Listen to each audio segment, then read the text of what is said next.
Hello అండి, welcome back to my channel. ఇవి ఉలువలతో పాతకాలం నాటి ఒక రెసిపీ అయితే చేసుకుందామండి. Snack recipe.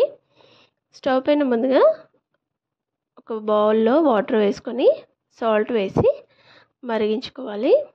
అవి మరిగే టైంలో మనం తీసుకున్న ఉలువల్ని అందులో వేసేసి మళ్ళీ ఒక బాయిల్ వచ్చేంత వరకు ఉడికించుకోవాలి. మీడియం ఫ్లేమ్ పెట్టి ఉడికించుకోవాలండి. ఉలువలు హార్డ్గా ఉంటాయి కదా, చాలా గట్టిగా ఉంటాయి. వాటర్లో వేయడం వల్ల కొద్దిగా సాఫ్ట్ అవుతాయి, అంతే సరిపోతుందండి. మరీ ఎక్కువ మెత్తగా ఉడికించుకోవద్దు. చూడండి, ఇలా బాయిల్ అయ్యే టైంలో మనం ఒకసారి చూసుకోవాలి. జస్ట్ ఇలా సాఫ్ట్గా అయితే సరిపోతుంది.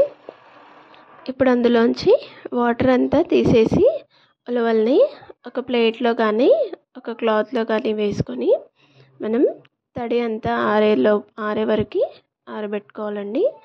నేను ప్లేట్లో వేసాను. ప్లేట్లో వేసి ఇలా ఫ్యాన్ కింద పెట్టేశాను. ఇలా పూర్తిగా ఆరిపోయిన తర్వాత మనం వీటిని ఇప్పుడు ఫ్రై చేసుకుందాము.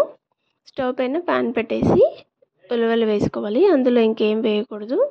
ఉలవలు వేసి ఇలా లో టు మీడియం ఫ్లేమ్ పెడుతూ ఫ్రై చేసుకోవాలండి. ఇలా పగులుతూ ఉంటాయి చూడండి, మన నువ్వులు పగిలినట్టుగా చిటపట అంటుంటాయి. అప్పుడు మనం తీసేసుకోవాలి ఫ్రై అయినట్టు. ఇంకా మిగతావి కూడా అన్నీ ఇలాగే వేసుకొని ఫ్రై చేసుకోవాలి.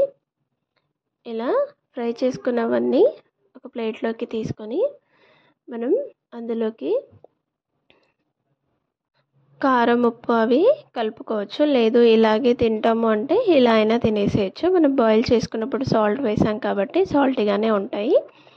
ఇంకా కొద్దిగా ఆయిల్ వేసి కారం, ఉప్పు, కొద్దిగా అల్లం వెల్లుల్లిపాయ పేస్ట్ వేసానండి. ఇలా కలిపేసుకోవాలి అంతా వేసుకొని. పిల్లలకైతే డైరెక్ట్గా అలానే ఇచ్చేయచ్చు. ఆల్రెడీ సాల్ట్ వేసాం కాబట్టి చాలా టేస్టీగా ఉంటాయండి. క్రిస్పీగా వస్తాయి తింటుంటే. ఇవి హెల్త్కి కూడా చాలా మంచిది. మరి ఎక్కువగా కూడా తినొద్దు, వేడి చేస్తుందని అంటారు. ఇలా కారం, ఉప్పు కలిపేసుకొని తింటే చాలా బాగుంటుంది. మీకు ఈ రెసిపీ నచ్చితే ప్లీజ్ లైక్ చేయండి, షేర్ చేయండి, కామెంట్ చేయండి.